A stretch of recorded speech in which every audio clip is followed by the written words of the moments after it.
This hearing will come to order. Today we will hear from Rodney Scott, who is nominated to serve as Commissioner of the U.S. Customs and Border Protection, or CBP. Mr. Scott, congratulations on your nomination and thank you for your willingness to serve. Mr. Scott's 29 years of service at the U.S. Border Patrol provides him with the hands-on experience to oversee one of the world's largest and most important law enforcement agencies. The men and women of CBP are on the front lines of keeping America safe while ensuring the lawful commerce and travel still move efficiently. CBP has a broad, challenging mission of countering terrorism, combating transnational crime, securing the border, facilitating lawful trade and travel, and protecting revenue. Consequently, CBP needs strong and committed leadership to ensure it can fulfill its dual responsibilities of allowing law-abiding travelers and businesses to get on their way while combating grave threats to our security, such as the cartels smuggling fentanyl and other contraband into the United States. Mr. Scott's extensive background experience makes him more than fit to lead such a sprawling agency.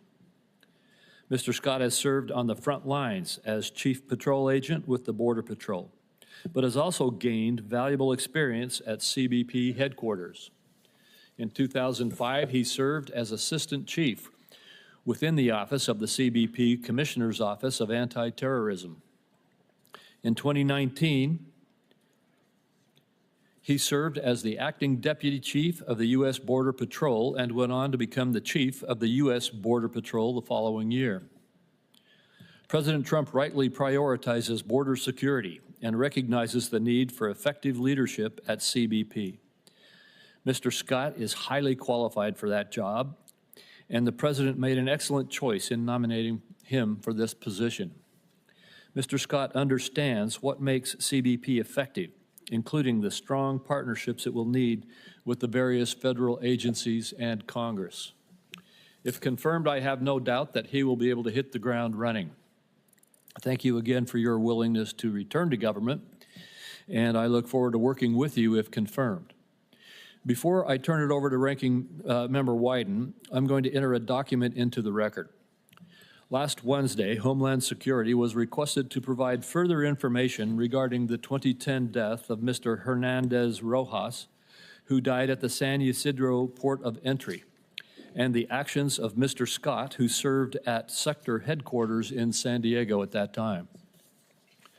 Secretary of Homeland Security Kristi Noem responded to the request and cited official investigations and statutes to note that Mr. Scott's ministerial work following the death, including authorizing a subpoena to request medical records that were provided to the San Diego Police Department, was in accordance with his duties, the law, and professional standards. Without objection, I'll include that letter in the record. With that, I recognize Ranking Member Wyden for his opening remarks. Mr. Chairman, just before I begin my opening remarks, there is really a rebuttal that I think is necessary to the letter from Secretary Noem. There have been these serious allegations made by the former heads of internal affairs about Mr. Scott's involvement in the cover-up of the death of Mr. Hernandez Rojas.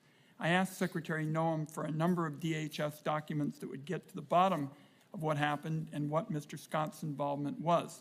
The Secretary responded with a letter that said Mr. Scott was basically a perfect angel and all the allegations against him are false, but produced 0 documents that I requested to back it up. In the first 100 days of this administration, it seems like this agency is practically allergic to the truth.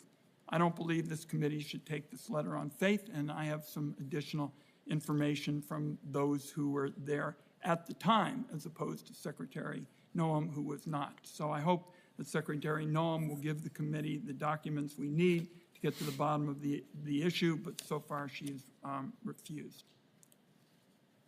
Mr. Chairman, to go to my opening statement, the Commissioner of Customs and Border Protection is like a point guard in basketball for everything the government does at the borders.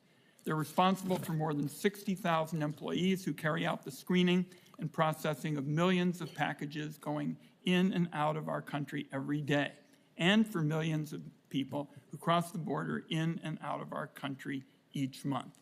They have an essential responsibility to keep America safe and to keep the economy humming. An individual who holds a job should have deep experience with both customs and with protecting our borders, along with unimpeachable judgment. Today's hearing is to determine whether Rodney Scott possesses that experience along with the strength of character to be trusted with one of the most essential jobs in government.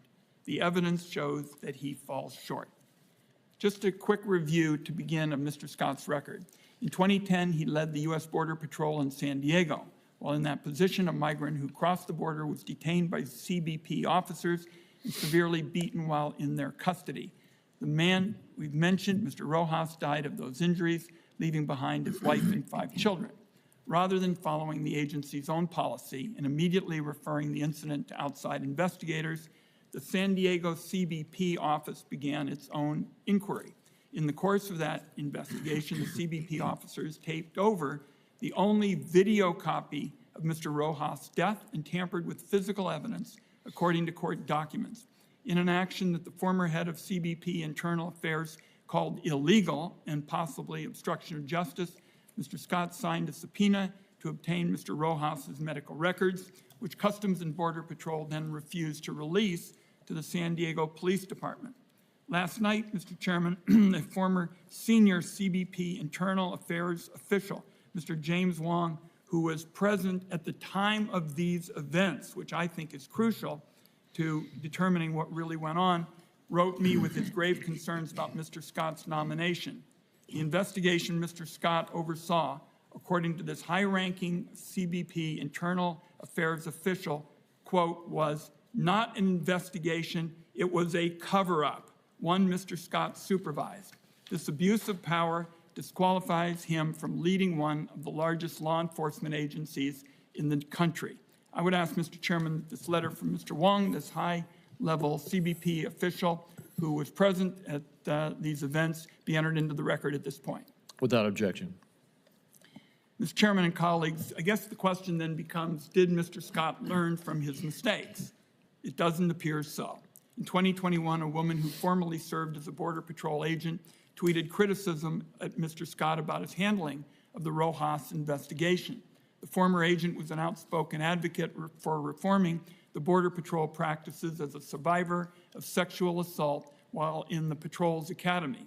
Here's how Mr. Scott responded on his public Twitter account to criticism from a woman who survived sexual assault. And I quote, I investigated all your allegations. Not a crumb of evidence could be found to support any of them. But I did find out a lot about you. Lean back, close your eyes, and just enjoy the show, unquote. The judge called the tweet, and I quote, a classic rape threat, but found that it fell short of constituting an imminent threat of violence. So the question becomes, is the Senate Finance Committee going to accept a CBP commissioner who casually has threatened a woman in this way?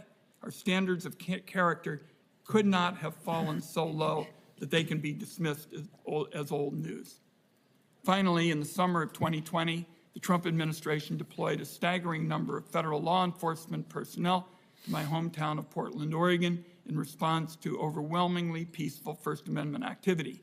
Unidentifiable federal law enforcement whisked away Oregonians in unmarked vehicles, shot people in the head, indiscriminately unleashed all sorts of chemical weapons and contaminants, and injured many. The violent federal response involved 337 Border Patrol agents, with Mr. Scott in the chain of command. As Chief of the Border Patrol, Mr. Scott provided both administrative and operational support for the deployment. So the question then becomes, does what happened in Portland or San Diego in 2010 matter now?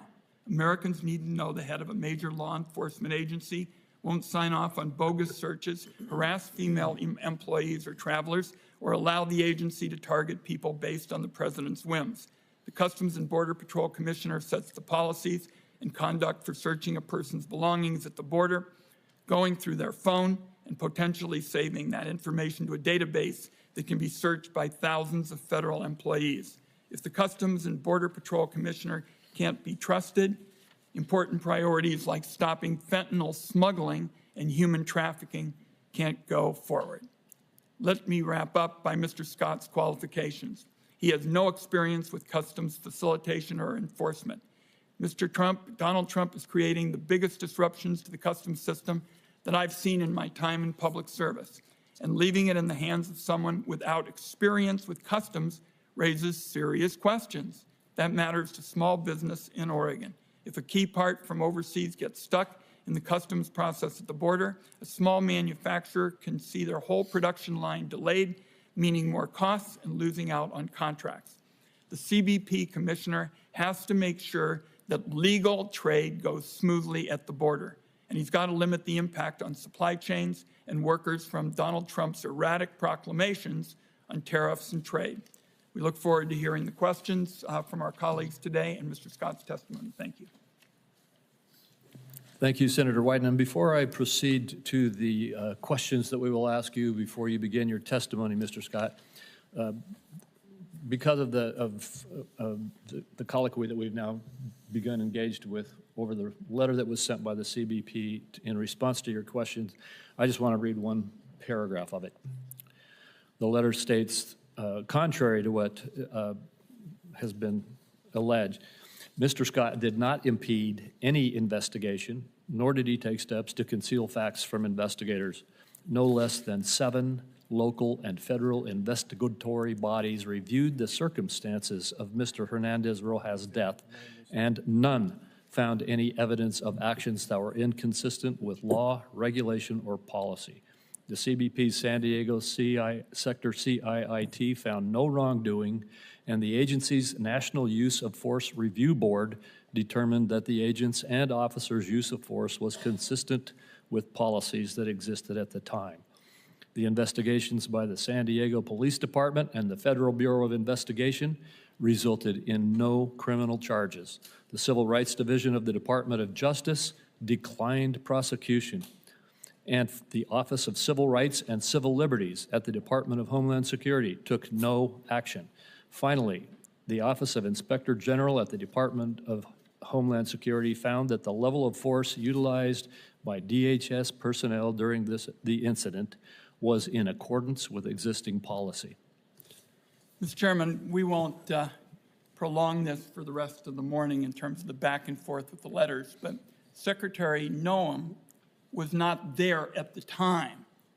The person that I cited was there through the events and was a high-ranking official at CBP dealing with internal investigations. That's the difference. Thank you. Well, I'll just say, and then we'll go forward.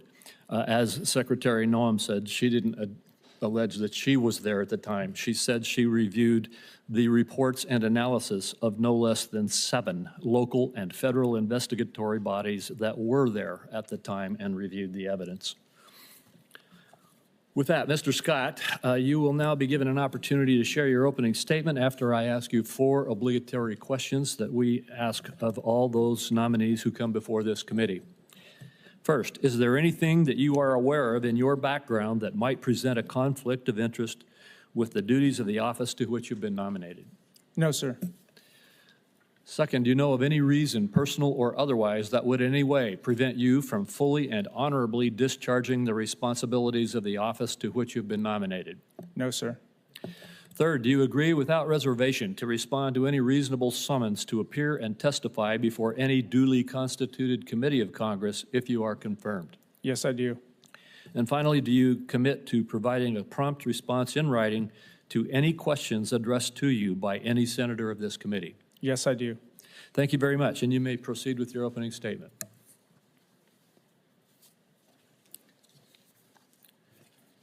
Chairman Crapo, Ranking Member Wyden, members of the committee.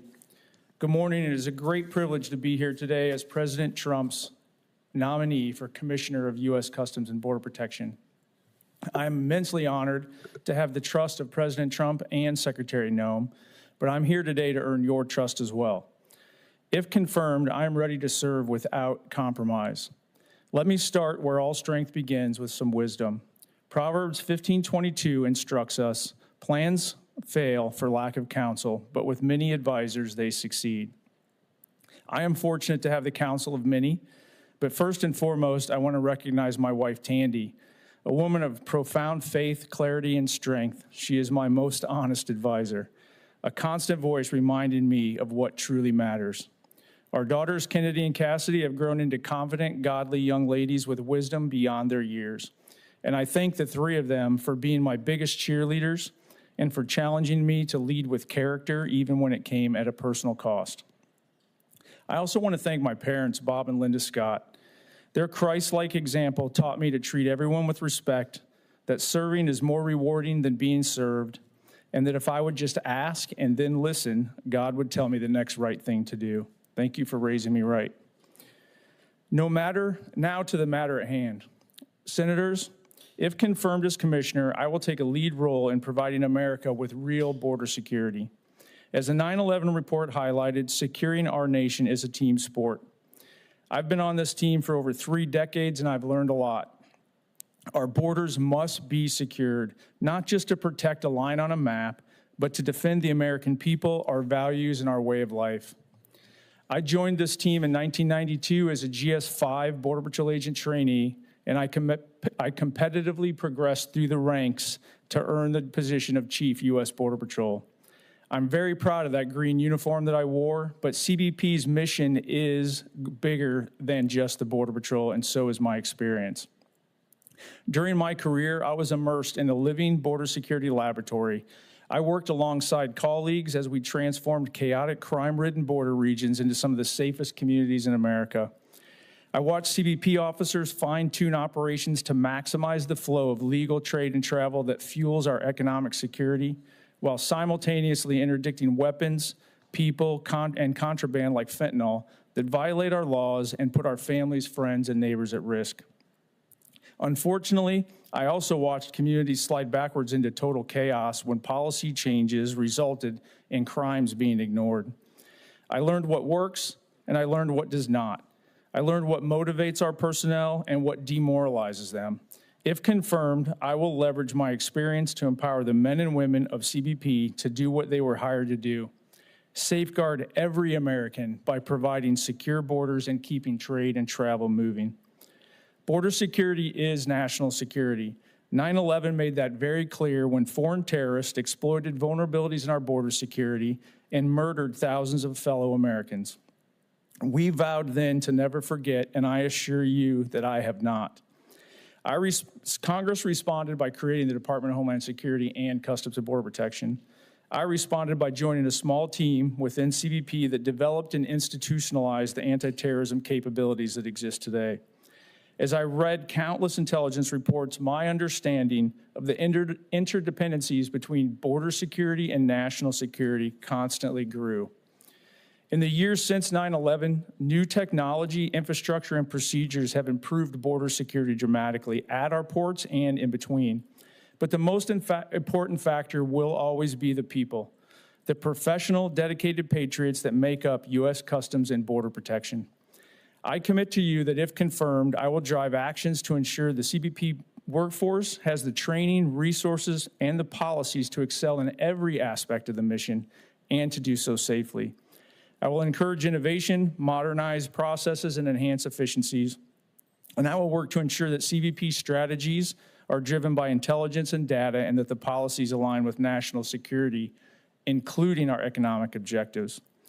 I commit to you that if confirmed, I will lead CBP personnel in securing America's borders with purpose, integrity, and honor.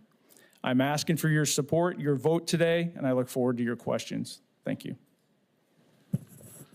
Thank you, Mr. Scott. I'll begin. As you are aware from the discussions that have already taken place, some of my colleagues have raised concerns about your administrative involvement in the year 2010 with regard to the death in custody incident relating to Mr. Hernandez Rojas. He died 2 days after being held in custody by CBP agents on immigration and assault charges. A death like this is always tragic, and I would like to have the public better understand some of the facts, including any role in which you may have played in that incident. First of all, were you involved in the decision to detain Mr. Rojas at the border and his actual detention? No, I was not. Were you even there in that vicinity? No, sir. Did you serve as an investigator on the critical incident team? No, sir. Did you sign an administrative subpoena in the Rojas investigation upon advice of counsel? Yes, sir. And what was the purpose of that subpoena? The subpoena was information gathering, the medical records specifically because of the individual was in our custody when the injury and the death occurred. And it was standard procedure? Yes, sir. And did you do anything in the investigation of that case to interfere with the investigation of that case? Absolutely not. All right, thank you. I'd like to move on to discussions of the job you're about to undertake. And again, we're very glad that you're willing to do so. The Department of Homeland Security's Inspector General highlighted in 2023 that CBP, and particularly the Border Patrol, faced significant morale challenges. Could you please tell us about your management philosophy and experience and how you might use it to raise agency morale? Thank you for that question. Agency morale is critically important, and I think a lot of people don't really understand what that means. That's literally the motivation, and in law enforcement, it becomes officer safety issues. So the morale isn't just about how happy they are, it really does affect border security. My leadership model has always been the same. I engage, I have conversations, and I tell people very clearly what I expect. I expect them to follow the rules, follow the laws, and to do their job. And to the extent that they do that, I will support them, and then we will hold anybody accountable that gets outside of that violates any of the rules or laws. When you give clear guidance like that and then live by it, your actions match your words, morale increases. And most importantly, right now, we have an administration that actually wants the Border Patrol agents to actually do their job. They want CBP officers to actually enforce the laws that are on the books. That in and of itself has turned the morale around pretty good already. And I'm just going to, if confirmed, I will build on that. Well, thank you. Under President Trump's leadership, as you just referenced, in February and March of this year, CBP reported fewer than 30,000 nationwide encounters with a removable alien. By comparison, the CBP had reported more than 200,000 encounters in February and March of 2023 and 2024. And my understanding is that the number is now even lower than what I just said for February and March. What are the implications for CBP now that encounters with removable aliens are only a tiny fraction of the encounters that CBP was experiencing in just the last couple of years? Again, thank you for that question. The results are tremendous. The cartels need illegal aliens to distract and overwhelm law enforcement so they can bring in other threats, whether it be fentanyl, narcotics, or anybody that's willing to pay more money to not interact with the law enforcement officer. They try to do that at the ports and in between the ports. So the fact that we have diminished or significantly reduced the volume that Border Patrol has to deal with, that the CBP officers are having to deal with, that puts agents and officers back on enforcement duties. It allows us to know more about what's going on the border. Agents out in the field between the ports can cover more area.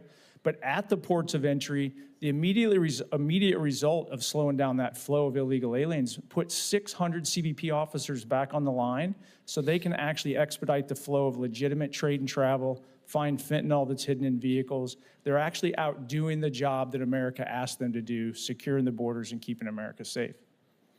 Thank you very much. Senator Wyden. Thank you, Mr. Chairman. And to continue on the question of the Secretary's letter, she continues to not respond to our request for the documents, which is central to our doing our oversight work here. But what is even more significant to me is that she hasn't responded to the key question, which is whether the subpoena the nominee signed was legal and appropriate. I have serious questions about that, and until we get that information, I continue to have reservations about this nominee. Now, to move on to this matter of the rape threat, Mr. Scott, you tweeted what a judge referred to as a classic rape threat to a former Border Patrol agent who was critical of your leadership. And you tweeted at her on this matter, quote, "Lean back, close your eyes, and just enjoy the show." to a former officer who took issue with you in CBP leadership for the culture you'd fostered, a culture that included the alleged cover-up of the brutal killing of Mr. Rojas. This strikes me as exceptionally troubling. She had said that she had been raped while she was at the academy, and you chose to respond with a rape threat. And a San Diego judge called it a classic rape threat and said, maybe you were the only purpose in the world that never heard of a lie back and take it as referring to rape. Now, as far as I can tell, there hasn't been any real apology, no apology in court. Do you think this is acceptable, in your view, to respond to a former officer in this way? So I'd like to thank you for bringing this up, because I like to clear the air. There was an apology. I actually, even after that court, went and met with her specifically in front of witnesses with her attorney and said the same thing I did in court with a little more. That was not my intent. I was challenging after about 4 years of being insulted left and right. I had a weak moment. I apologize for that, but I was not making any type of a threat. I was challenging her creative imagination that I had asked her for. Pardon me, you were challenging her creative imagination about rape? That is not what I said. I was challenging her creative imagination about multiple allegations against me and the agency that she would never provide any information or data to support or any evidence. But regardless, I apologized to her. I told her that I believed it was out of line. I did not mean for it to come across that way, and I wanted her to know. I told her that to her face. So you're apologizing now, because I know you didn't apologize in court either. I apologized to her in the hallway right outside the courtroom doors in front of her friends, her attorney, and I don't know who else was there. Okay.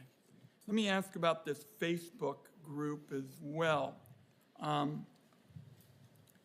You were one of only 2 senior CBP officials that were members of this CBP Facebook group that contained racist and sexually explicit content. Kent, if you are confirmed as commissioner, more than 60,000 professionals will be looking to you for your leadership and guidance. You'll be expected to lead by example. Your membership in this group, where vile, racist, and sexually explicit posts were shared, again, is just, I think, unacceptable from a leader. Indifference and wisecracks to the death of a 16-year-old who died in Border Patrol custody, sexually explicit content involving a member of Congress, a photo that appeared to show a deceased father and a child face down in a river, with comments suggesting that it had been faked. This was the group that you were a senior member of, as I understand it. At least maybe you can tell me what your response is. The actions of a few tarnished the reputation of many, to include myself. And this has nothing to do with me right now. I want to make sure people fully understand there were about 9,000 people that were members of that group. There was a very small group of people that posted inappropriate, offensive material. It was called out by other Border Patrol agents on that site, and it was investigated, and they were held accountable. At no time did I ever see any of those posts until I was actually interviewed by the Office of Professional Responsibility during the investigation. And the vast majority, just because of the algorithms of Facebook and how that works, unless someone tags you, the vast majority of those 9,000 people did not see it either. But I think the most important thing to point out here is the culture didn't stand for it. Border Patrol agents actually identified it, flagged that what they thought was inappropriate. It was investigated. Many of those individuals responsible were disciplined, and a couple were fired. My time is about to expire. Were you a senior member of this group? I was a member of this group. I never deleted my account. I wanted it total transparency. People could see what I saw. Okay. So you were, in fact, one of only 2 Border Patrol chiefs who were members of the group whose activity resulted in 2 employee removals, 43 suspensions, and 12 letters of reprimand. So I'm looking for an assessment of your judgment. Should you have been a member of this Facebook group with all of this ugliness being sort of business as usual? There were 9,000 people on that group. To say that a few that actually posted something inappropriate were held accountable and were disciplined are a reflection of everyone else on that group, I think is just a mischaracterization. I didn't ask the question. I said, should you have been part of this group as a senior member, given what we have on the record? And you apparently think that there's really no problem with it, that it's just another big group, and that's my concern. Thank you, Mr. Chairman. Thank you. Senator Johnson. Thank you, Mr. Chairman. Mr. Scott, first of all, thank you for your past service. There's obviously a serious attempt to smear you. I don't think it's going very well for him. I read Secretary Noem's letter back to the ranking member. Before I get my main question out, I mean, do you just want to, why do you think they're trying to smear you?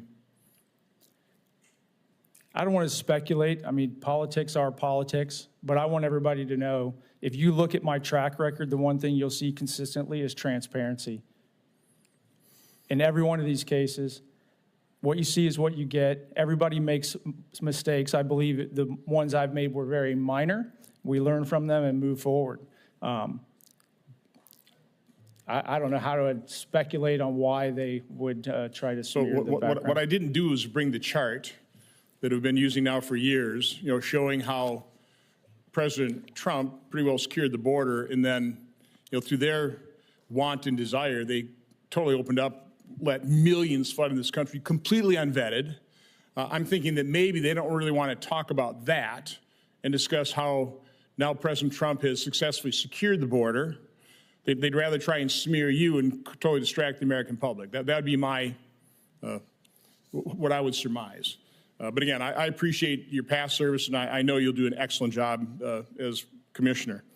One question I have is, being a fiscal conservative, I was fully supportive of providing the administration the resources they need to not only secure the border, but deport, the however many millions of people that should be deported. Okay, and that's going to take resources. The swiftness with which this administration has secured the border. Again, I don't want to just throw money at the problem. I want to make sure that we account for every dollar that we do spend. So that's my main question. Because no matter whenever we were talking about some kind of border security or some immigration bill, we're going to be throwing a lot of money at it. And the question I always ask, well, once we actually achieve it, we're not going to need all those detention beds. We're not going to need to spend all that money. We're not going to need all those additional border patrol, because we've solved the problem. The problem with government is once you start spending, you continue to maintain those spending levels. So can you just address, how you're going to look at those budgets, what kind of information you're going to provide to us?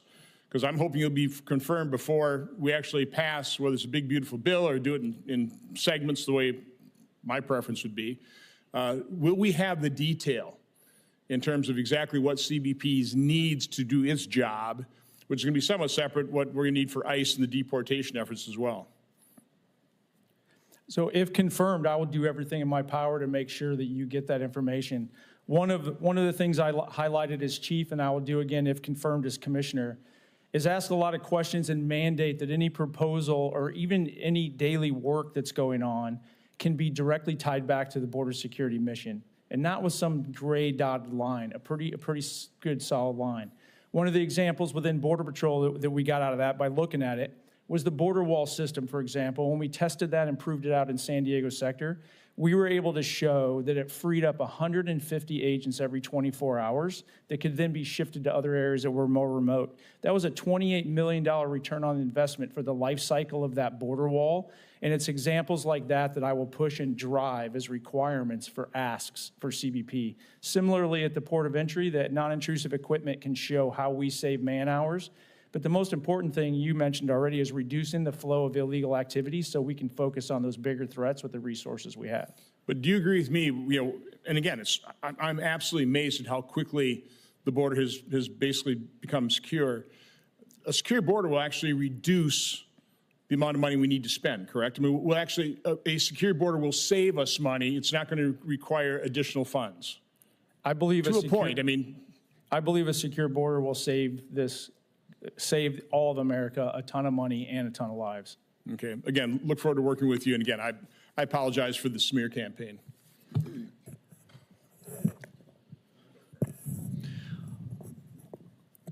All right. Thank you, Senator Johnson. And we do not have any other senators here to ask questions. And so Senator Wyden and I will make some wrap-up statements, and then we will conclude the hearing.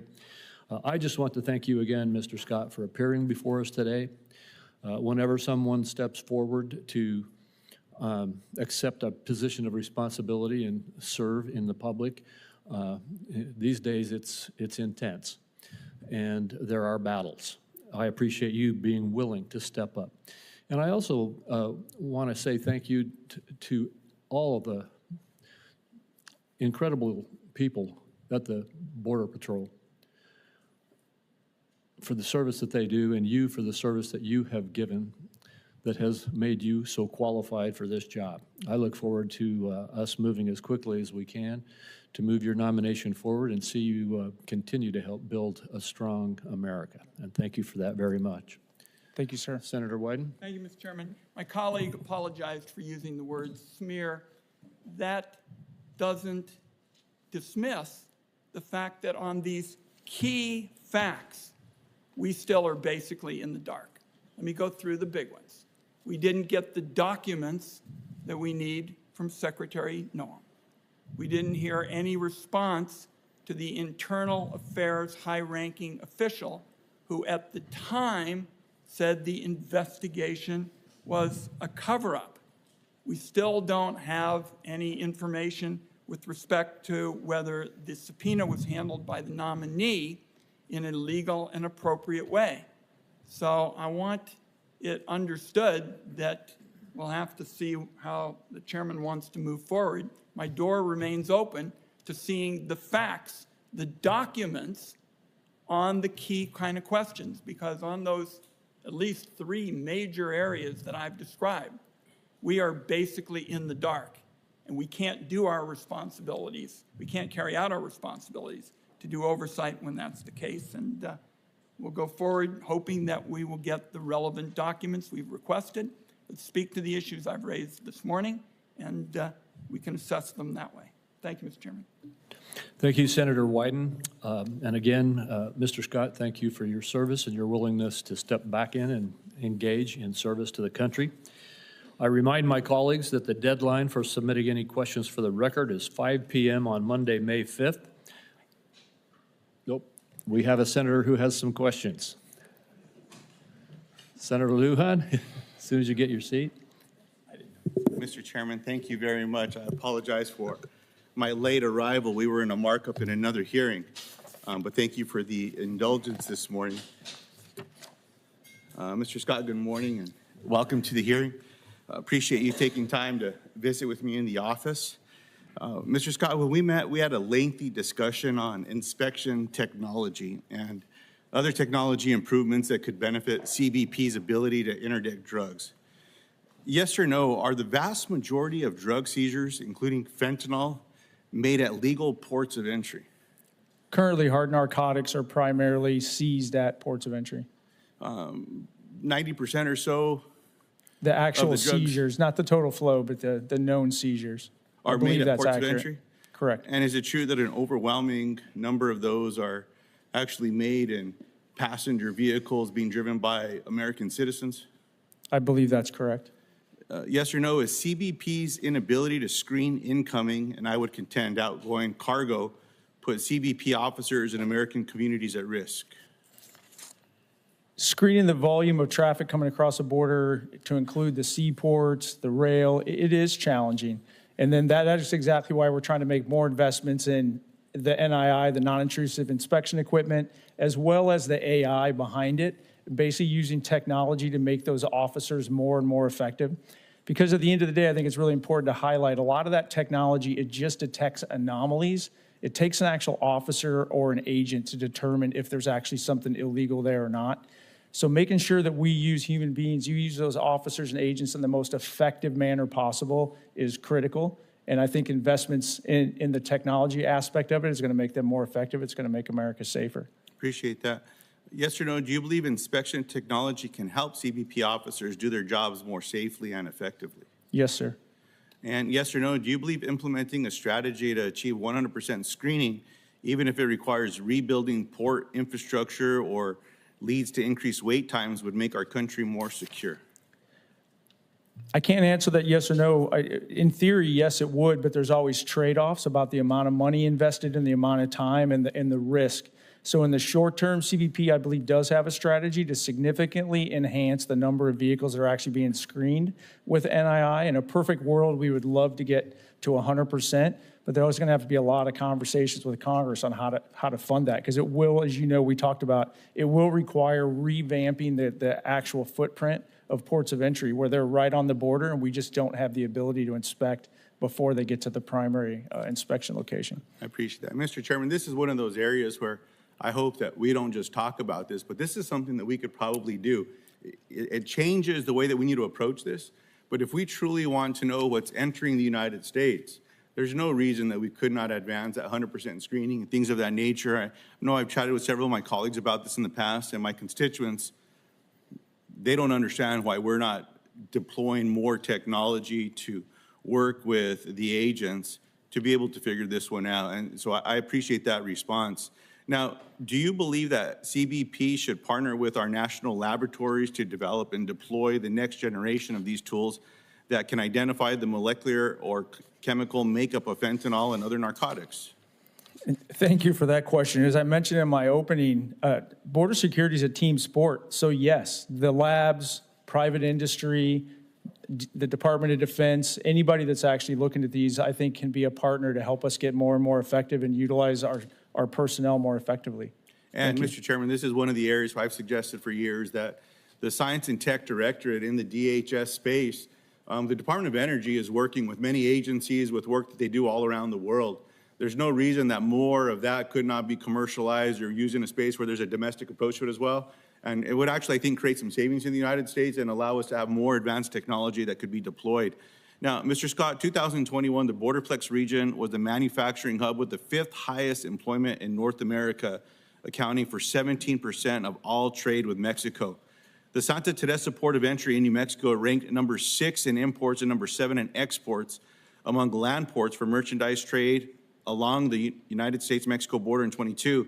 For livestock trade, Santa Teresa continues to represent the largest port along the U.S.-Mexico border. Now, given these clear indicators of Santa Teresa's rising strategic and economic importance, my question is, why has CBP not prioritized the Santa Teresa Port of Entry for infrastructure improvements? So currently, as a policy advisor, I don't have that level of detail, but if confirmed, as we discussed before, I'll commit to reevaluating the entire priority for infrastructure improvements and looking at it, because especially on the southwest border, in all the environments, the trade and travel has shifted and expanded dramatically in certain areas, and I know we have not kept up. So I commit to looking into that more if confirmed. I appreciate that, sir. And Mr. Chairman, if Governor Abbott's going to continue to close ports of entry going into Texas, they go to New Mexico. So maybe we can find a nice way to be able to get this done and push New Mexico up that 5-year CIP plan. Thank you for the time. Appreciate your responses. Thanks, sir. Thank you, Senator Lujan, and you're right. You have been talking about this for years. You're very focused and dedicated on it, and I think you're onto something. Senator Blackburn. Thank you, Mr. Chairman. Thank you for being here before us today. We appreciate it. And my colleague from New Mexico is right in talking about the molecular resonance and being able to utilize technologies for detection. And he and I have done a lot of work on the labs and the research work that they do, Oak Ridge in my state of Tennessee, and of course Los Alamos in New Mexico. I want to go to some of the detection and testing at the southern border also.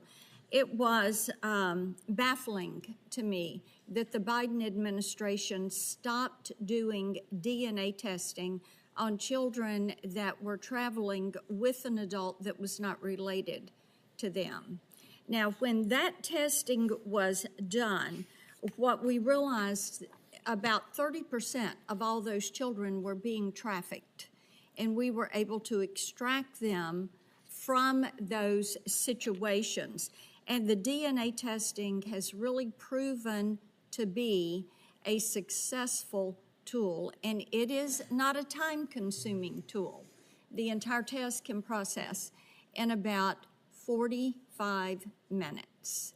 And my question to you is, will you push to make certain that at our ports of entry, when children are traveling with adults not related to them, that they are being DNA tested. And likewise, along that same vein, we had situations where children were being recycled, and they were coming in with cartel members and were being brought across the border and then sent back over the border time and again. And some of our Border Patrol would tell us they had seen children as many as 8 or 10 times. And this is a horrific practice. So we have the Prince Act that would give CBP the authority to fingerprint immigrants under the age of 14 to combat and to ultimately prevent this human trafficking. So we have those two items, the fingerprints and the DNA testing, that could and should be used. Will you commit to using these to help protect children that are being trafficked? Senator, thank you for that question. The short answer is yes. When I was chief of the Border Patrol, we were pushing out that rapid DNA testing. I was flabbergasted. I don't even have the right word for it. I was really shocked when the Biden administration shut that off. Yeah. Because it was such a good tool and there was really no justifiable reason to turn it off. Yes, I will do everything I can to get those tools back in place because there's no more vulnerable population than the children being brought across that border and being trafficked. Great. Memphis is the logistics hub of our country. Of course, we have all the Class 1 railroads that are there. We have the Port of Memphis. We have FedEx. And so as we work on this, we know that we're addressing threats. The FBI recently put out a memo pertaining to Chinese Communist Party and their influence along the Mississippi River and about the dangers of counterfeit goods that are coming into the country. And we know that CBP has an important role to play as we look at this supply chain. Cargo theft is an issue. Securing these shipments is an issue. So can you speak for a moment about the importance of these inland hubs and the shipping logistics and what is taking place in our logistics hubs like the city of Memphis and how that affects our supply chain? Yes, thank you again for that question as well. The trade and travel piece of CBP is critical, but the security starts well before it gets to the United States through programs like CTPAT, where we work with trade partners, we build security mechanisms in place. But at the end of the day, it doesn't stop there. It actually goes into the U.S. to the hub centers, as you talked about as well, anywhere that's going on. It's also very important for our revenue generation to make sure we know what commodities are actually being imported and if it matches what they said on the bill of lading, what nation it came from so that it wasn't shipped through another nation to get out of the revenue as well, the taxes as well. It's all critical. I commit to you that I will focus on that just as much as I will focus on the land border itself. Thank you. Thank you, Mr. Chairman. Mr. Chairman. Thank you, Senator Blackburn. Mr. Chairman. Yes. On behalf of Senator Cortez Masto, I'd like to enter into the record at this point a letter that she has sent to the heads of the major federal departments about President Trump's impact on trade and tourism. Without objection. And Senator Lankford, you're up. Mr. Chairman, thank you. Mr. Scott, thanks. Thanks not only for being here today and going through this process, thanks for decades of serving our country and what you've done in federal law enforcement and to be able to work to be able to make our country more secure. And so I just want you to know from the people of Oklahoma, we're proud of you and we're grateful for the work that you've continued to be able to do on that. I want to run through just a bunch of questions to be able to try to get a few things out there. One of them is I had great frustration at the end of the Biden administration. They pulled from the polygraph examination for future folks that are serving at the border, the drug use question. That's been there for a long time, multiple administrations, is an issue to say if you're a current drug user or past drug user on that, at least to be able to get that out on the polygraph. They just didn't want to know, and so they just pulled that off entirely. My question to you is, Are you aware of all that? And if so, what can you do about it or have done about that? What can be done to be able to make sure that when we do those polygraph screenings, we're getting information that we need to be able to get? So thank you for that question, and also thank you for raising that to my attention. I was not aware of that before we discussed it in your office. Since then, I have looked into it. There's some nuances that's being reviewed currently within CBP again, and if confirmed, I promise you that I will look into that, and I will share that information with you, and we'll do everything we can. We'll make sure we're balancing that risk, and we know who we're hiring, because I am very proud of the Border Patrol and that honor, and we're going to keep it intact. Yeah, so it's a great group, and we want to make sure we use that polygraph for the reason that it was actually intended to be able to use, to be able to reduce our threats and vulnerabilities to that point. There's a long-standing back and forth between CBP and GSA in our facilities. Multiple of the facilities along the border, GSA, it's a unique facility. They don't run that. It's not a warehouse. It's not a data center. It's not an office space. It's a very unique facility. We've given more and more flexibility to CBP to be able to make decisions, but we still have a lot of issues that are there along the border. How will you handle that relationship between GSA and those facilities and those that are run by it, and the CBP facilities that they do? CBP runs entirely some of their facilities, but GSA runs others. So what would you see for the future of that relationship? So we do have the split model, and it seems to be more ports of entry versus Border Patrol and Air and Marine away from the border. I believe CBP has a robust system in place now to be able to manage our own facilities. I will sit down with, if confirmed, I will sit down with GSA, talk through this, find ways that, first and foremost, that we make sure we're giving Americans the best return on their tax dollars we possibly can. But I also want CBP to have the flexibility to be able to actually have facilities that meet our needs. Yeah, it'd be great. We'll be glad to be able to help through that process as well. One of the challenges that we faced is narco drones coming across the border, not just people hauling drugs, but it's unmanned aerial vehicles coming across the border at 5,000 feet and just dropping the drugs into the United States on it. This has been an ongoing challenge. President Trump, obviously, day one, signed an executive order on this. How would you anticipate we start to be able to engage more effectively on this? Because currently, we've had some seasons where we've got 10,000 narco drones coming across our border.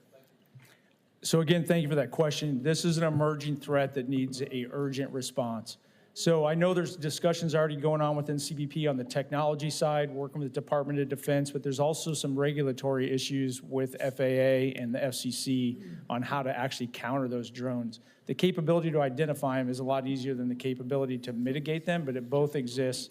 I will push as hard as I can to get the right tools in the right hands to make sure that we stop that threat. Be great. Senator Lujan had asked you a question before about trying to be able to do more screening coming northbound. Obviously, there's additional equipment that you need to be able to do that, agents. That's going to be one of those areas for screening that GSA has struggled to be able to deal with on the facility side of it. But Senator Hassan and I have worked a lot on southbound traffic as well, where cash and weapons are leaving the United States, heading straight into the hands of the cartel. Clearly, that's an issue on our side because those weapons are then used to be able to facilitate more drugs coming back into the United States. How would you anticipate we can increase engagement on southbound traffic, slowing the flow of guns and cash going south? So thank you again for that question as well, Senator. There's two quick ways to actually make real impacts on southbound. The first is improving our intelligence and information sharing, and then do targeted outbound operations. The problem currently with outbound operations is with cell phone usages and radios, you only catch what's past the last U.S. exit. Anything else just turns off. But the other thing that we've been building out more and more is our partnership with Mexico. They're doing inspections right across that line. And to the extent we can build up the credibility there and to build up their capability and do information sharing with Mexico like we do with Canada, we get both, the outbound and the inbound, but we have a partner that actually helps support and pay for that outbound as well. Terrific. Look forward to ongoing conversations about the National Vetting Center and a whole bunch of other areas we can get a chance to be able to partner together. But again, thanks again for the work that you've done for the security of our nation. Thank you, sir.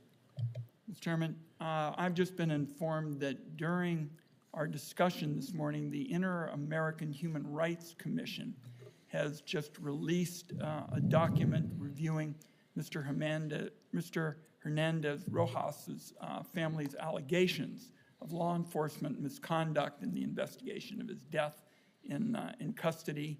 And I just want colleagues to know, we just heard about this and we'll be making this available to members on both sides. All right, thank you. Senator Grassley, you are next. Mr. Scott, congratulations on your nomination. I've been told that you're well aware of the retaliations against Mark Jones, Mike Taylor, Fred Wynn, people that helped me in some investigations I was doing. The retaliation's been corroborated by the Office of Special Counsel. It's been corroborated by my investigative staff. The Biden Custom and Border Protector stripped these brave whistleblowers of their badges and guns. As a result, they've lost out on promotions, pay increases, increased retirement pay. And why did this happen? Because they dared to disclose the Biden administration's noncompliance with the law that is entitled DNA Fingerprint Act, which means that everybody that crosses the border ought to have DNA, and only about 25% of that was actually being done. Noncompliance puts our country at risk. This can be fixed before your nomination even gets to the floor. It can be fixed this very day. It would be assure my support for your nomination if these people can be 100% redirected from the punishment they had by the previous administration. But I'm just as important to know that these people that have done the retaliation are held accountable. I suppose it's kind of a case, can you find them in the bureaucracy? But if confirmed, what steps, concrete steps, would you take to hold these retaliators accountable? Thank you for that question, sir. And thank you for always stepping up and supporting the whistleblowers. I think it's a critical part of our government. It pushes the transparency. If confirmed, currently as a senior advisor, I don't have access or view into personnel data and into personnel actions. But if confirmed, I will. And I promise you, I will look into this. I do know those three names, and I know one allegation that's never been levied against them is a challenge of their integrity. I will look into it, and I will hold people accountable if they've violated policies. Thank you for doing that. If you do it, it's going to send an indication throughout the whole bureaucracy that whistleblowers that want to do nothing but make sure that laws passed by Congress are followed and that money we appropriate is spent the way it should be spent. And I don't know how big your bureaucracy is, but you're at the top of it. You don't know what goes on below, and I hope you'll show respect for people that blow the whistle when something wrong is done. My second question, it's not always easy for CBP to determine whether shipment contains counterfeit imports, so BP relies heavily on stakeholders like trademark owners to help identify fake products. So for you, do you think CBP's job would be easier if the law allowed the agencies to share specific information with stakeholders, such as information found on packing materials and shipping containers, when it's trying to determine if imported goods are real or fake? Thank you for that question as well, sir. Yes, I do. So I started earlier with my intro that border security is a team sport, and this is no different in the trade environment. In the law enforcement world, sharing information with intelligence agencies, other law enforcement is critically important. But in this arena, sharing information that is not a threat to other corporations with the supply chain partners so that they can identify it within their own supply chains and reduce that fraud is critically important. I believe through the National Targeting Center, we can manage the risk and not give up any intellectual property rights, but share enough information that helps other organizations, people in trade and travel actually secure their own logistics chains as well. Let me end with a short follow-up remarks. It's in regard to Senator Hassan and I having a bill that expressly authorized CBP to share packaging and container information with IP owners, online marketplaces, and some other interested parties to help identify and interdict goods. I hope that we can move this bill to give your agency the tools it needs to more effectively combat counterfeits. Thank you very much. Thank you, Senator Grassley. Senator Barrasso. Thanks so much, Mr. Chairman. Congratulations. Appreciate the job you've done in the past and what you're going to do now. We're so glad you returned to public service at this critical time. Our nation needs you, and we're delighted that you're back. In terms of what's been happening, we see that in March, recorded border crossings all-time historic low. We've gained operational control of the border under President Trump. In March, Border Patrol encountered just 7,000 illegal immigrants crossing the southwest border between ports of entry. This is a 95% decrease from March of 2024, remarkable. Illegal immigrants are getting the message that the Trump administration has removed the welcome mat from illegal immigration. If confirmed, what will you do to continue the trend of these historically low border crossing numbers? Thank you for that question. If confirmed, I will continue to push out the strategy that we built out in the United States Border Patrol that President Trump listened to, adopted, and then basically expanded across the southwest border. President Trump understands that when we reduce the illegal crossings of illegal aliens, that allows more agents and more officers to expand their coverage, and it allows us to identify the fentanyl and the other threats. So we'll continue to build out the border wall system. We'll continue to build out the technology, but we'll also make sure that we work with the U.S. Attorney's Office that there are consequences to violating laws in the United States. The biggest reason right now that we're seeing that massive reduction is because people are held accountable for violating the law and they're quickly removed from the United States. You mentioned fentanyl specifically.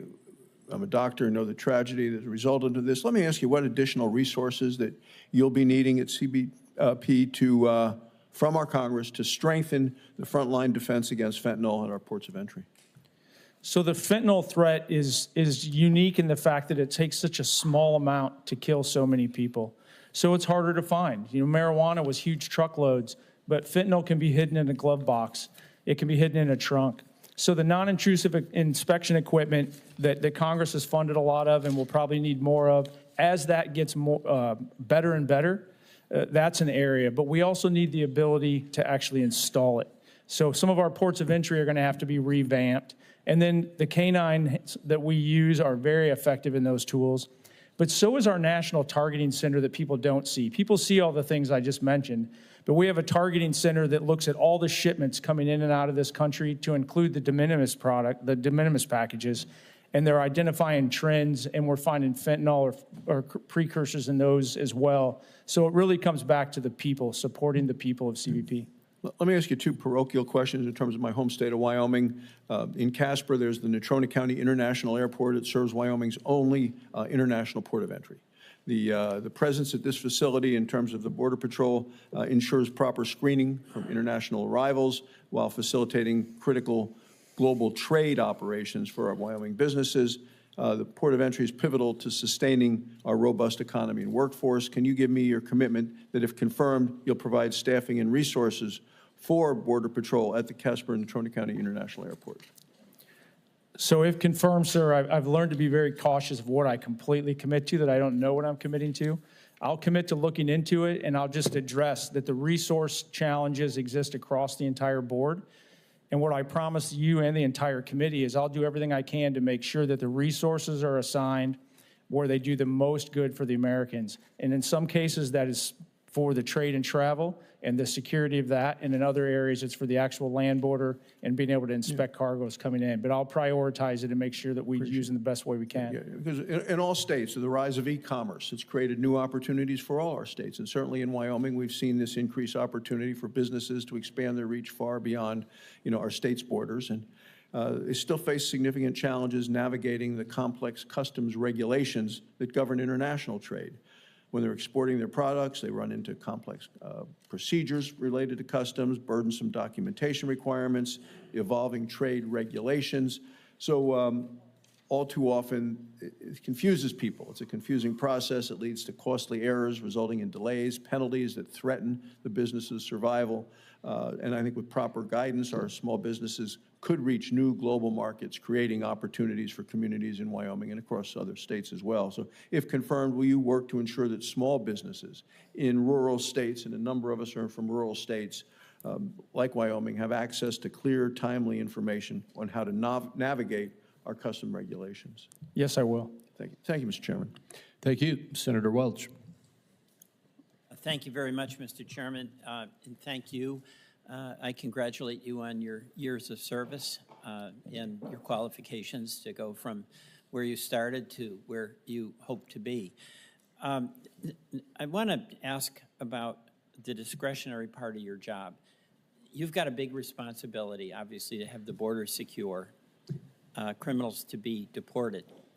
But there's also an element where the overreach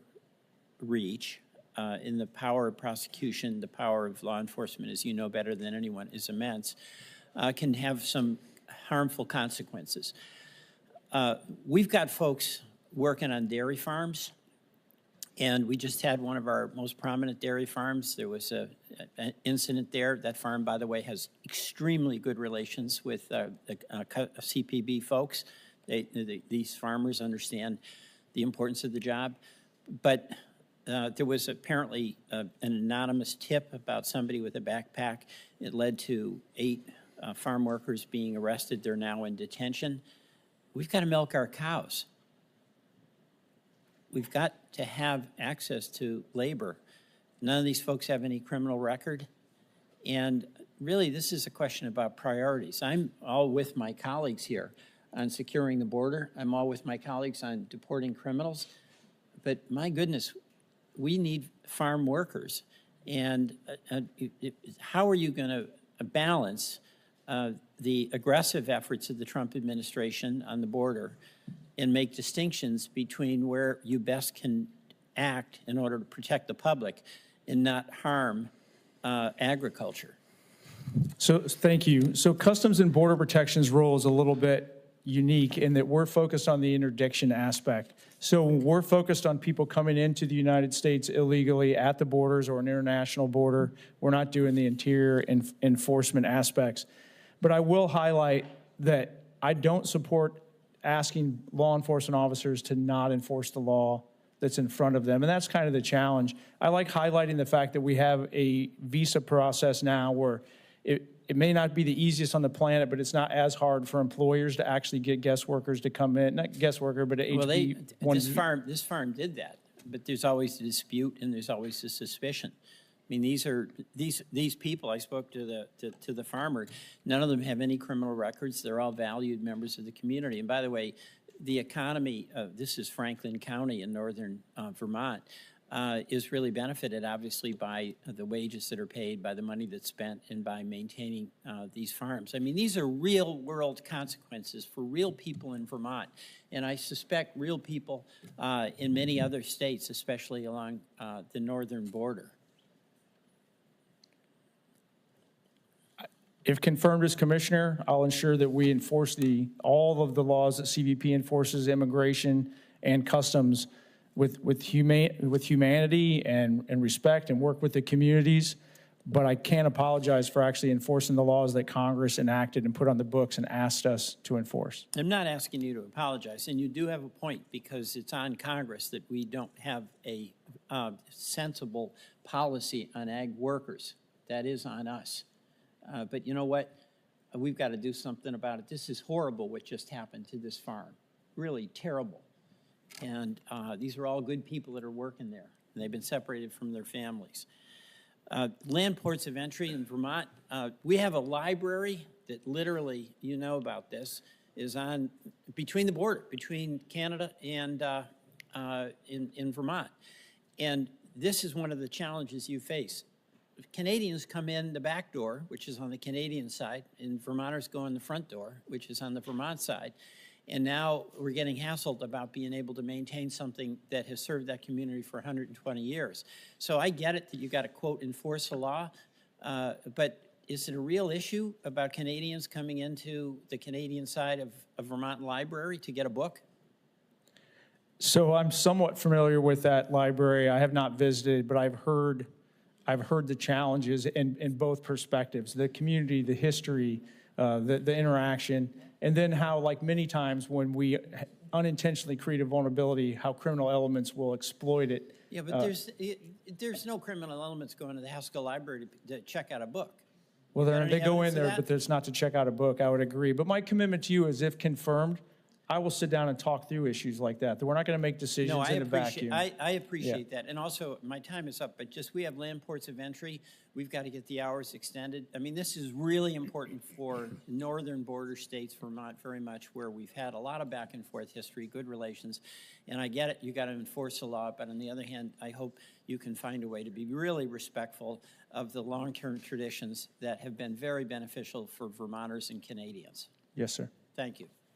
Senator Cortez Masto. Thank you, Mr. Chairman. Mr. Scott, thank you. Thank you for meeting with me. Thank you. Congratulations on your nominations. We talked a little bit about this, about the impact on travel in general, international, national travel, but particularly international. As you well know, CBP is responsible for ensuring the safe, lawful, and efficient processing of the millions of tourists and visitors who travel in the United States each year.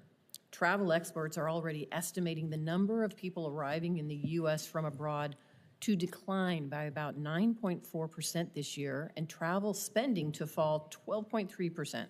That's a $22 billion annual loss to this country. I'm seeing this in projected declines in revenues and job losses in Nevada as well. And I've seen reports of concerning CBP practices that are discouraging visitors from traveling to the United States. So from your perspective, is CBP as an agency aware of the essential role it plays in the travel and tourism industry? And can you talk a little bit about your priorities there?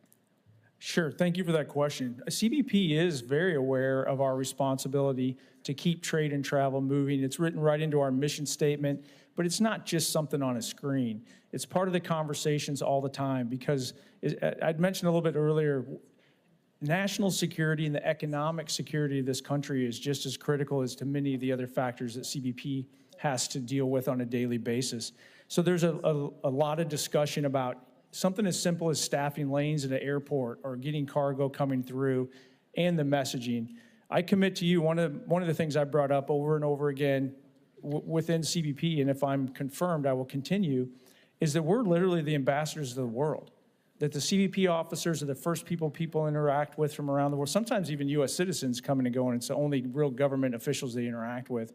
And that relationship also sets a tone. The professionalism, the honor, the dealing with people with respect, but making sure that we focus our efforts on the real threats, and we use things like global entry. We use things like Nexus and FAST to expedite the flow of people through the border that we've already identified the trusted travelers is not a threat, so we can speed up the rest of it. Thank you. I have sent a letter to the DHS Secretary and others in the administration about the negative effects the actions of this president and the cabinet are having on the trillion-dollar travel economy. I thank you to the chairman and ranking member for putting it into the record. My ask of you is, can you commit to helping to address those concerns in that letter and getting a response, but also addressing the economy in general and the impact that tourism is having? Hopefully you can commit to that, and then I look forward to working with you further on it as well. I'm not familiar with what specifics in the letter, but I commit to you that I'm open to conversations, and I will work with everyone in this committee and in the Senate to make this country safer, and that includes expediting the flow of legitimate trade and travel. Thank you. And we talked a little bit about this in my office as well, but obviously the CBP's border security mission is critical. It's really critical to the safety of our country. And should you be confirmed, what is your vision for our border operations during your time as commissioner? Could you restate that? I'm sorry. Sure. What is your vision for our border operations during your time as commissioner? Thank you for that question. My vision for border operations, and this is between the ports and at the ports of entry, is to make investments, strategic investments that actually buy time back for our officers and agents to do things that only a human being can do. That face-to-face interview. One of the questions earlier, more in a land border environment, was about children being trafficked. The number one way that we've ever identified children being trafficked is by a face-to-face interview, by slowing down the flow of illegal cross borders through technology, through NII at the ports of entry that actually get us to focus on the real threat vehicles, the trucks. That frees up the human being to do what only a human being can do. And I commit to you that if confirmed as commissioner, that's going to be one of my priorities for any investments, is we can tie that back to actually our man hours, human being hours on things that only human beings can do. Thank you. I appreciate. Thank you, Mr. Chairman. Thank you. Senator Warnock. Thank you, Brother Chairman. Mr. Scott, congratulations Thank you, on sir. your nomination, and enjoyed our conversation. Welcome to you and your family. When we met in my office, we agreed that we must have a secure border. There's no question about that. We have to have a secure border. We also agreed that we should treat everybody who arrives at our border seeking asylum with dignity and respect. Would you agree with that, yes or no? I believe we should treat everybody with dignity and respect. I agree with that. And I was alarmed, therefore, to see the Trump administration rescind a federal policy protecting sensitive locations, locations like churches, schools, and hospitals from immigration enforcement. I think fomenting fear, widespread fear in communities like what we're seeing right now, is not treating folks who live in that community with dignity or respect. Yes or no, are you currently aware, of any CPB presence at churches, schools, or hospitals within CBP's geographic jurisdiction? Other than for recruiting, I am not aware. You're not aware. As a pastor, I know firsthand the importance of being able to worship without fear of persecution. Do you agree that CBP presence outside a church can intimidate worshipers who are just there to worship and who pose no threat to the community? I'm aware that misunderstandings about CBP, what we do, the way that information is shared in the media can make people fear when they should not. They don't have. Let me ask the question again. Do you agree that CBP presence outside a church would intimidate worshipers who pose no threat to the community? I can't speculate. I'm not trying to dodge the question, but I can't speculate on that answer. If you're a U.S. citizen or a legal resident, there's no reason to fear any CBP. I can tell you that there are communities that are experiencing widespread fear, regardless of their citizenship status or immigration status. And I think those folks ought to be able to worship without fear and without intimidation. And I feel this deeply as a pastor. You know, every Sunday as I lead worship in my sanctuary, and there are folks who lead worship, participate in worship in sanctuaries. Sanctuary ought to be just that. It ought to be sanctuary. And it's clear to me that ought to be a line that we ought to respect, unless there's something urgent and compelling. If confirmed to lead CBP, would you permit your officers to engage in immigration enforcement activity at churches, at hospitals, at schools, even when it's clear that your targets pose no danger to others in those locations? Yes or no? If confirmed as commissioner, I commit that I will have conversations with the community, and we'll make those decisions based on a case-by-case basis. I can't make a waiver because every case is different. Right. There's an illegal, there's a violation of law. CBP has, or ICE or someone else has to take action. The standard I'm asking you about is very, very clear. I'm asking you if the person poses no danger or threat to themselves or others in those locations, those sensitive locations, do you still feel that you have a compelling interest in violating what I see as sacred space in order to pursue somebody who's not a danger to themselves or the community? So I commit to you, if Commissioner, will do what I believe is being done now, which is a case-by-case basis, and if there are other places to take that law enforcement action that's required that don't involve those aspects you just talked about, that's where it should take place. But I can't give you a blanket, I'm not going to mislead anybody, I'm not going to give anybody a blanket promise that we're not going to go into those areas if we deem it's the right thing to do. Well, we're seeing this happening right now. And I have to tell you that I disagree strongly with this policy. I believe that houses of worship are sacred. I believe that sanctuary is sanctuary. I believe that folks ought to be able to go to school and get an education. They ought to be able to go to the hospital when they're sick. And that we ought to protect these sensitive locations. And that's why I'm a proud co-sponsor of Senator Blumenthal's Protecting Sensitive Locations Act, to ensure that no one has to live in fear while getting medical care, while being educated or worshiping their God. Thank you so much. I enjoyed our conversation, and if confirmed, I strongly encourage you to please, sir, instruct your officers to treat everybody in CBP's jurisdiction, particularly in these sensitive areas, with dignity and respect. Thank you, sir. Thank you. Senator Warren. Thank you, Mr. Chairman.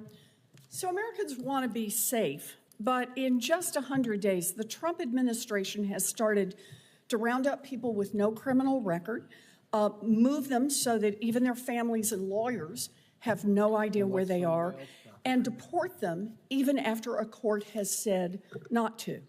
That is not making our nation safer. Now, Mr. Scott, if confirmed as Custom and Border Protection Commissioner, you will decide whether to continue or to reverse these very troubling trends. So I want to understand what policies you would follow. Last month, ICE transported Kilmar Abrego Garcia and more than 100 others to El Salvador after a court ordered they not be removed. Concerns also have been raised about whether CBP is deporting people in violation of court orders. So let me start there. Mr. Scott, will it be your policy as CBP Commissioner to deport people in violation of court orders? No, ma'am, I'll follow court orders. That's what I like to hear. So let's try another one. Last month, CBP reportedly searched the phone of a French scientist at a Houston airport and reportedly found text messages criticizing President Trump's research policies and then denied him entry. Mr. Scott, will it be your policy as CBP Commissioner to deny entry to travelers because they criticize Donald Trump? In my experience, that doesn't happen. In my experience, there's always That's not more. my question. My question is, will it be your policy that if someone criticizes Donald Trump, that they will be denied entry to the United States of America? No, I do not believe that happened today either. All right, but you will make sure that is not the policy that CBP follows. Is that right? If confirmed, that's correct. All right, let's do one more. Lawyers and loved ones are finding CBP to be a black box that detains people and refuses to tell anyone where they are for hours, sometimes for days. For example, 2 U.S. citizen children and their immigrant mother were detained by CBP for 3 days without being able to communicate with legal counsel or anyone in their family. They reported feeling, quote, kidnapped. Mr. Scott, you said you care about transparency. Will it be your policy for CBP agents to detain a family and prevent them from speaking with counsel or their families for days? That is not the policy of CBP, and if confirmed, that would not be my policy. All right. And will you commit to letting the public know within hours, not days, when someone is in CBP custody and where they are located, the same way that ICE does? I've learned to not overcommit to something that I can't follow through on. I commit to transparency and sharing that information consistent with law and policy as quickly as possible. But CBP is slightly different. It's an interdiction. There's a processing. We don't have detention facilities, so a lot of times they're taken somewhere else. There are time delays. And the generality of within hours, as soon as possible, I will commit to, but I can't commit to a specific timeline because it changes in different parts of the country depending on where the individual is encountered. So are you telling me that literally it can be days before CBP understands that they've got someone, and to let that person be able to call a family member so they're not frantically wondering what happened to them? So under the last administration and the chaos that was created, the answer to your question was yes. The people being arrested were so backed up that in many cases it was taking CBP officers and Border Patrol agents days just to get to them to do basic processing. And in the meantime, none of them were permitted to make a phone call. We didn't know who they were. So you can't let them make a phone call to just tell their family where there is, or find a lawyer if that's what they think. I believe there was over 15,000 of them in one day. There wasn't time. It was about officer safety. It was about keeping people safe and keeping them safe, because it's not just 15,000 families. There were criminals mixed in there. There were gang members mixed in there. There were cartel members mixed in there. And all the officers and agents, when we create this chaos, have to deal with all that and keep people safe so it gets delayed. Today, we don't have that problem because the Trump administration's created policies that have deterred all that massive chaos on the border from crossing. So those calls will take place quicker because we actually have time to get that. So if the Trump administration has ended all the chaos, the Trump administration is dramatic. Is there a reason that you cannot commit to let people be able to reach out to their families within hours of being detained by CBP? You've said you've got that chaos under control now. I will confirm that if confirmed as commissioner, my commitment to you is we'll let them make that call as quickly as reasonably possible with the other factors that I just outlined for you. Well, you know, the questions I asked are really straightforward, and I'm very worried about what's happening now, denying people entry because they criticize Donald Trump. I'm worried about the feeling that people have been disappeared, including mothers with children, for days on end. And I'm concerned that while I appreciate that you are making commitments to do your best here, that we really are going to need continued oversight to make sure that this happens. Targeting people who have never committed a crime, but who are now terrified that the United States government is going to remove them from their families without any legal help, take them off our streets or out of our airports, is not only wrong, it is not making us safer. I apologize for going over, Mr. Chairman. Thank you. Senator Cornyn. Mr. Scott, good to see you. Congratulations. I believe you're very well qualified for this challenging job. Thank you. And just to touch on why I think it's so challenging is we talk a lot about the border in terms of security, and no question, it's very important. And I agree with you that the policies of this president have resulted in a far more secure border than we experienced the last 4 years when the Biden administration willfully failed to enforce those laws. It's pretty amazing that my colleagues on the other side of the aisle kept saying during the campaign for president, we need new immigration laws. Well, apparently we don't. Apparently all we needed was a president willing to enforce those laws.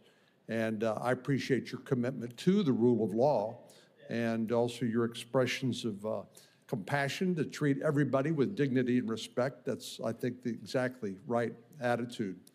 But my constituents along the border are interested not only in security, but they're interested in legitimate trade and travel. And that's hard because you have to do both at the same time.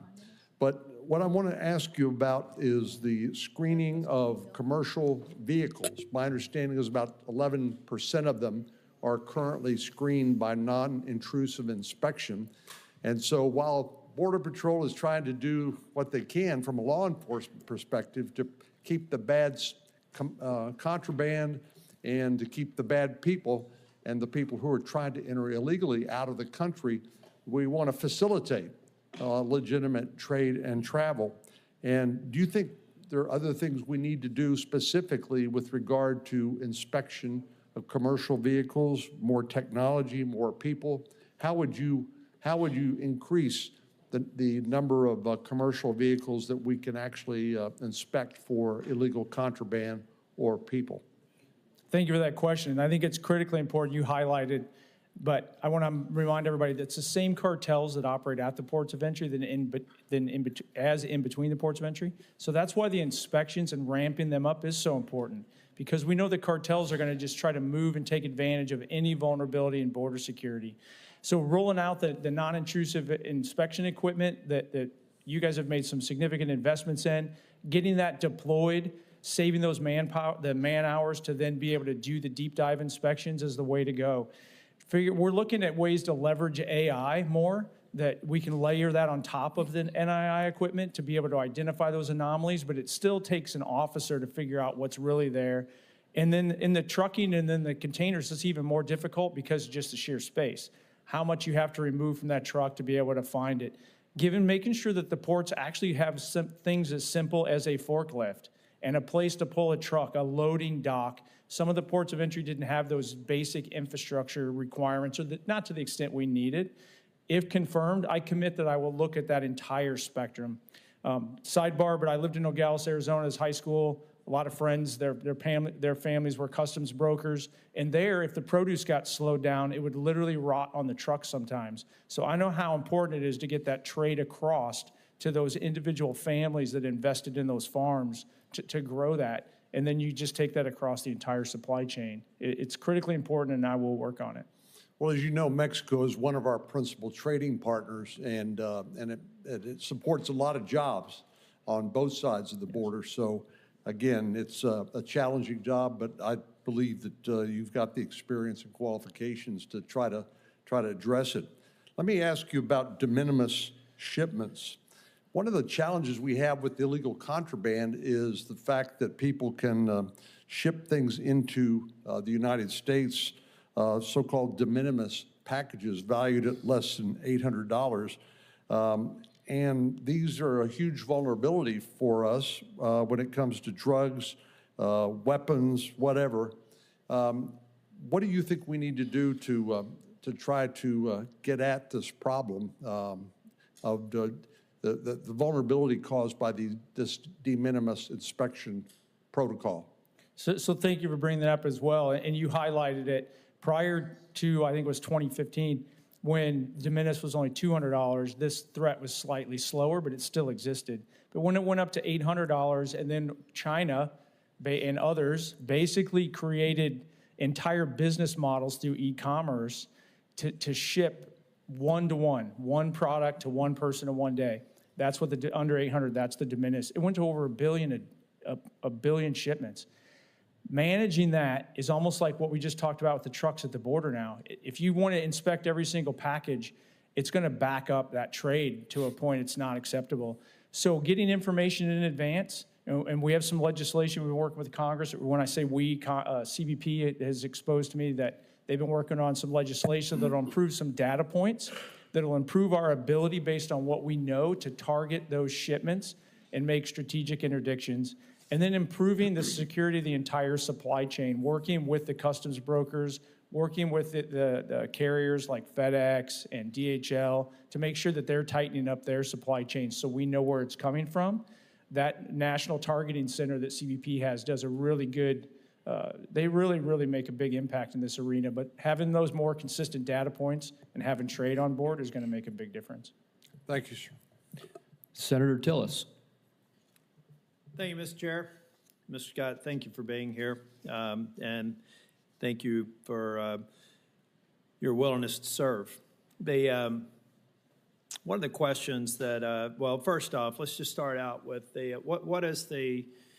how would you judge the mood and the morale of the 60,000 people that you're going to come in and be responsible for? I believe you do get confirmed. So how would you judge the morale, and what's your first 30, 60, 90 days look like with respect to the organization? So the morale within CBP specifically has improved dramatically since January 20th.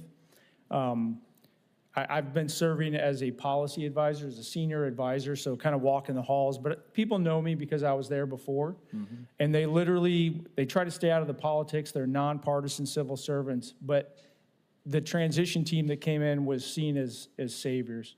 And they feel like they're allowed to do their job. really, we're at the point now we're having to tell people to go home and sleep, come back tomorrow, because they want to stay and do the job.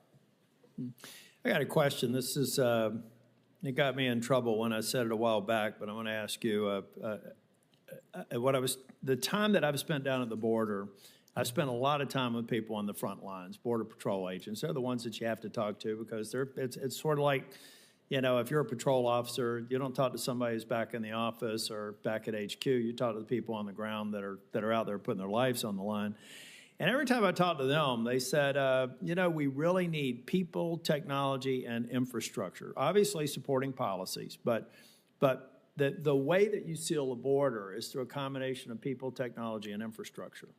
And I'm wondering, under any circumstance, do you think just a 30-foot wall from the Texas coast to the California coast is the most effective way to seal the border? I think it's a very cost-effective way if you add what it really is, which is a system. So and the under system, that's what I'm getting to. So could you talk more about it? In my mind, a system is all-weather roads where you may have grazing problems and access to the river, but easements where Border Patrol agents can quickly get to. It's hydrostack so that you have situational awareness in areas that are not influenced by walls or other barriers. So it's people, technology, and infrastructure versus bricks that build a 30-foot wall. I hate to keep on going after this, but I'm a nerdy sort of technical person. I don't understand why we need a 30-foot wall on a 1,000-foot cliff. I do understand if it's an area that has a fair amount of traffic, why we may need a hydrostat or a drone or some other intelligence gathering ground sensors. Is that the way that we ultimately get to a wall that really helps, along with the enormously successful policies that the President has implemented in his first 100 days on the job? Is how do you get something to a sustainable? So it's a very methodical process. So I can't give you a yes or no answer. I wish I could, but Border Patrol has a very thought out process. And part of it is return on the investment. What does it cost?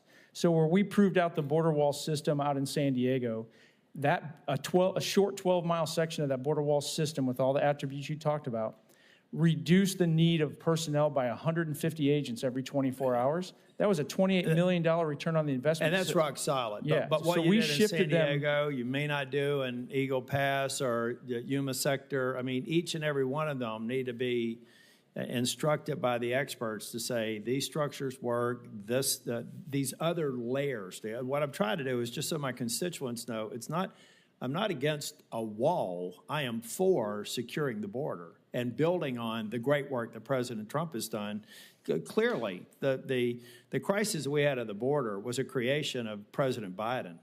And the reason we know that is in his first week, he rescinded all the executive orders that had slowed down future flows in the prior Trump administration. President Trump did it again.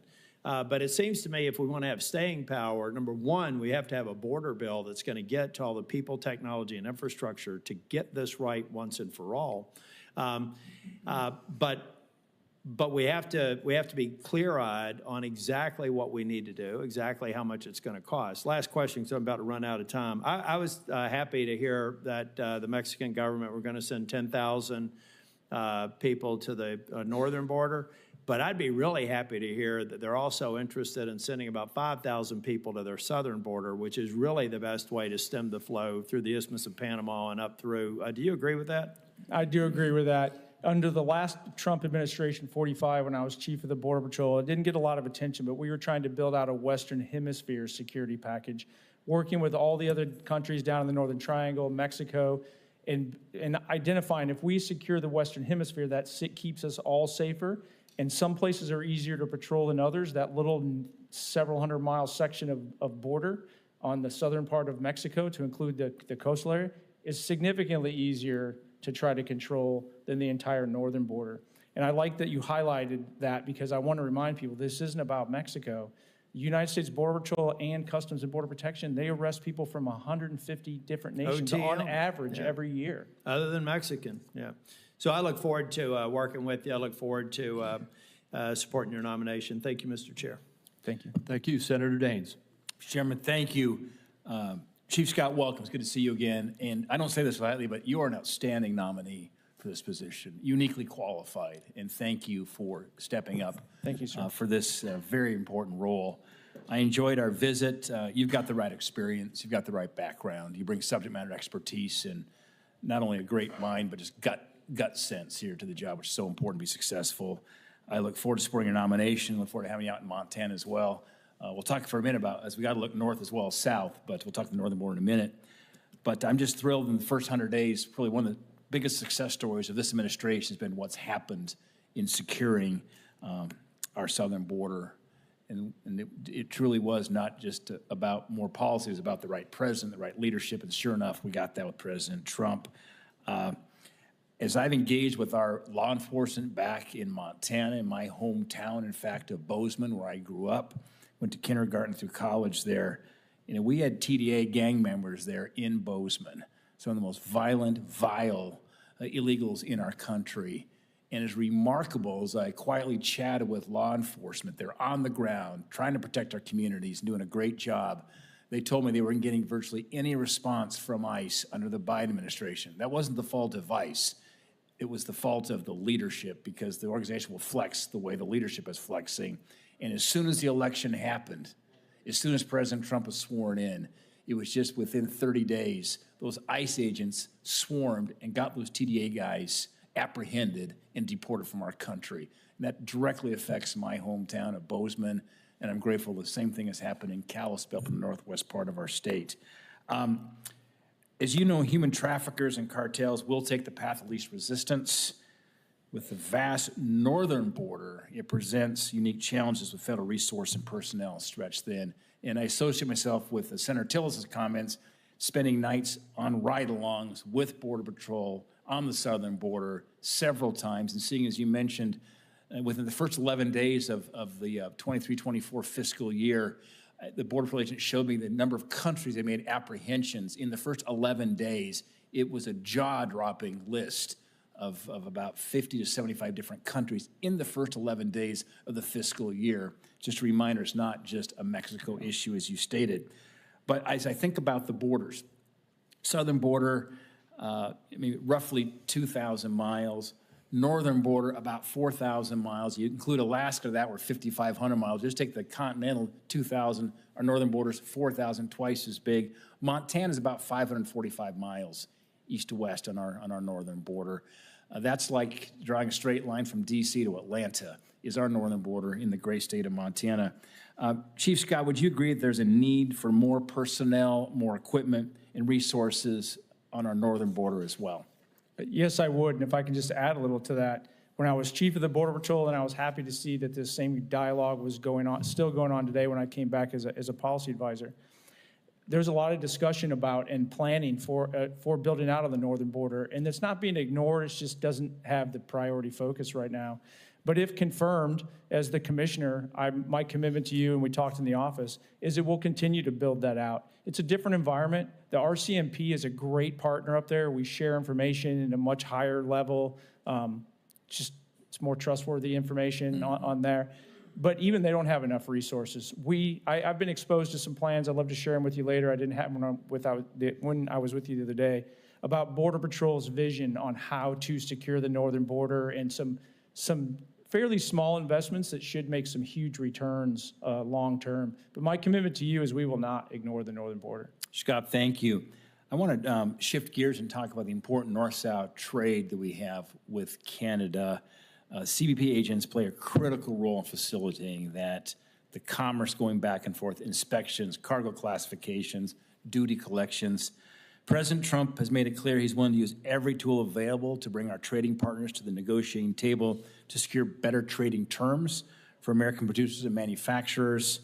While these negotiations occur as we speak, it's critical that importers receive clear and accurate guidance from CBP on the status and classification of their goods in order to reduce uncertainty. There's a lot of farmers and ranchers in Montana. Our number one trading partner, by the way, is Canada. Fertilizer imports and heavy machinery that come from Canada are crucial for their operations, particularly this season of planting season. We've got these narrow windows in Montana. Planting season this time of year, of course, harvest coming up, late summer and fall. With spring planting season now well in gear, time spent at these ports, spent sorting through complexities or the delays in shipping, will put more stress on our producers. When I got to tell you, if you look at barley and wheat prices right now, there's enough stress on a good day at the ports, not to mention the stress of the ports. My question is, will you commit to offering clear and timely guidance for Montana importers to ensure compliance and the fastest resolution regarding some of these cross-border trade issues? If confirmed, I will. CBP has an Office of Trade Relations outside of the actual Office of Trade, focused on just that, and I commit that I will staff that office and make sure that it's actually available to answer those questions. And I can tell you from interacting with them, they're actually excited to answer those questions. Well, music to my ears. Thank you, Chief. And just one last point on these ports of entry. We share 13 land border crossings with Canada, and I agree with you. Our Canadians are great partners in terms of sharing information and trustworthy and working well together. As I mentioned, Canada is Montana's top export market. Thousands of people cross that Montana-Canada border every day to spend money in our communities. Hours of operation of our ports of entry were significantly impacted by the pandemic, and unfortunately, they've yet to return to pre-COVID hours at several of our crossings. If confirmed, I would urge you to expand the hours of operation at our ports of entry at a minimum, match the operating hours with our adjacent Canadian ports. I just want to add this to your to-do list. You're going to get confirmed. You're going to be on the job here as quickly as we can get you through the Senate. This parity will reduce confusion. It is a mismatch when the Canadians have different hours than we do. It's a problem. It will result in an increase in vehicular and pedestrian traffic, and I can tell you it's going to help us out in our economy there in Montana. If confirmed, I promise I'll look into it. All right, thank you. Mr. Scott, Senator Crapo has got to go make votes, and we're not going to get into anything new. I'll wrap up our procedures for moving forward in the next couple days, but I just want to reiterate that what I continue to be concerned about is the lack of documentation responding to the key issues. The question of whether what was done with Mr. Rojas was legal and appropriate. The Secretary, Ms. Noem, is not giving me the documents. I'm told that there are all kinds of documents and you're a terrific guy. Well, let's have the documents and then we can discuss that. So I just want to make it clear, and Senator Crapo is gone, that I'm interested in the documents that attest to the facts about these matters, that there's some differences of opinion. If you have any facts that would suggest that what Mr. Wong said was inaccurate, I would like to see the facts in that regard. And then we have this new report, which I've discussed with the minority, that will want to make sure you have a chance to comment on it as well. So that's what I'm interested in, and my door remains open as well to get facts surrounding those essential issues. With that, I remind my colleagues that the deadline for submitting any questions for the record is 5 p.m. on Monday, May 5th. With that, the Finance Committee is adjourned.